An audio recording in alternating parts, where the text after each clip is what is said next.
Nessa questão, é apresentado e explicado o que é um módulo de entrada e saída, quais são as suas principais funções e como é que se dá a sua estrutura.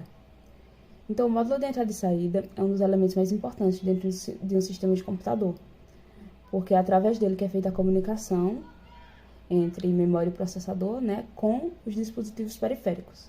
Essa comunicação é feita através de barramentos e possibilita a troca de dados entre o meio e o computador.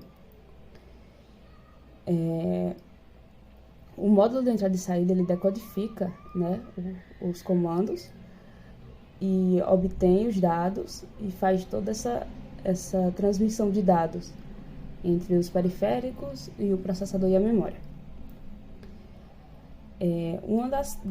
Além dessa função, né, de comunicação, outra função muito importante do módulo de entrada e saída é a função de fazer o controle de fluxo de dados nos barramentos, porque os barramentos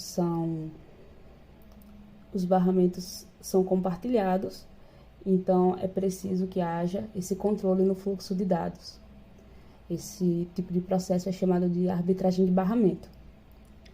Outra função importante também do módulo de entrada e saída é fazer o buffering de dados, que, como a taxa de transferência de dados entre os dispositivos periféricos e a memória e o processador são diferentes, os dispositivos periféricos têm uma taxa de transmissão bem mais baixa do que a da memória e do processador, o módulo de entrada e saída ele precisa reter em um buffer esses dados quando vem da memória com uma alta taxa de transmissão para poder transmitir para os dispositivos periféricos em sua própria taxa de transmissão e vice-versa. Também quando vem mais lento do dispositivo periférico, ele também retém um buffer para passar com uma taxa de transmissão mais alta para a memória ou processador.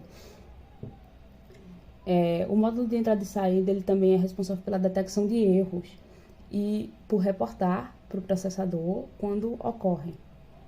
Né? Então, por exemplo, quando uma impressora, um papel prende na impressora, através de um código de detecção de erro presente no módulo de entrada e saída, que é feita essa detecção de erro e a mensagem é transmitida para o processador.